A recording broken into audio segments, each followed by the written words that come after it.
Hindu Vivah Adhiniyam, 1955 Mukhya Dharain, Hindu Marriage Act 1955, important sections. Hindu विवाह अधिनियम 1955 भारत में Hindu, Buddhist, Jain और सिख समुदायों के विवाह को नियंत्रित करता है। इसमें 30 सेक्शंस शामिल हैं जो मैरिज, डिवोर्स, मेंटेनेंस और लीगल प्रोसीजर से जुड़े हैं। चैप्टर 1 प्रिलिमिनरी अध्यायोवाम्भिक sections 1 to 4 1 section 1 short title and extent संक्षिप्त नाम और विस्तार। इस अधिनियम को हिंदू मैरिज एक्ट 1955 कहा जाता है और यह पूरे भारत में लागू होता है। 2 सेक्शन 2 एप्लीकेबिलिटी लागू होने का दायरा। यह अधिनियम हिंदू, बुद्धिस्ट, जैन और सिख समुदायों पर लागू होता है।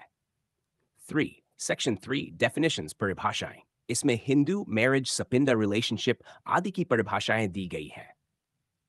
4 सेक्शन 4 ओवरराइडिंग इफेक्ट अन्य कानूनों पर प्रभाव।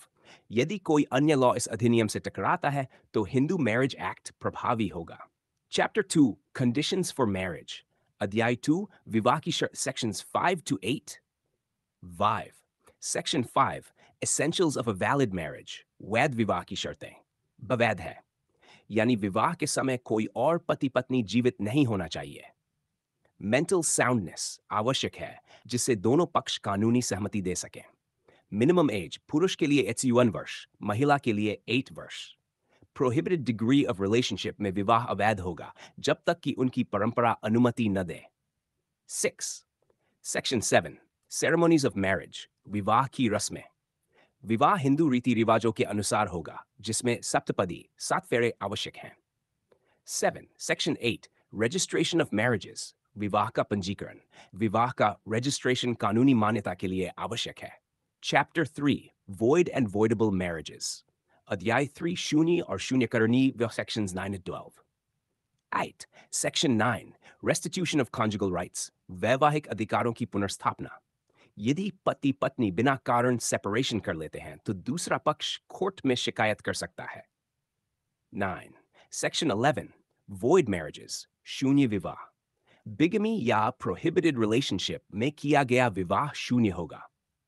डेंट सेक्शन 12 voidable marriages शून्यकरणीय। फ्रॉड या फोर्स से किया गया विवाह एनोल्ड किया जा सकता है। चैप्टर 4 डिवोर्स एंड सेपरेशन अध्याय 4 तलाक और न्यायिक प्रोटेक्शन तरन्याटिक to fourteen. 11 section 13 grounds for divorce तलाक के आधार। अडल्ट्री, क्रूरटी, क्रूरतास, डिजर्शन, mental disorder, मानसिक विकार, religious conversion, धर्म परिवर्तन, venereal disease, संक्रमण रोग। 12 section 30B divorce by mutual consent आपसी सहमति से तलाक। यदि दोनों पक्ष 1 year से अलग रहे हैं तो mutual divorce लिया जा सकता है।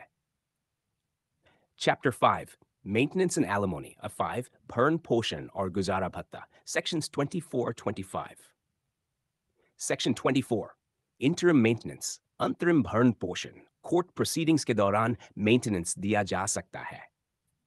14 सेक्शन 25 परमानेंट एलिमोनी स्थायी गुजारा भत्ता तलाक के बाद पति या पत्नी को परमानेंट मेंटेनेंस दिया जा सकता है।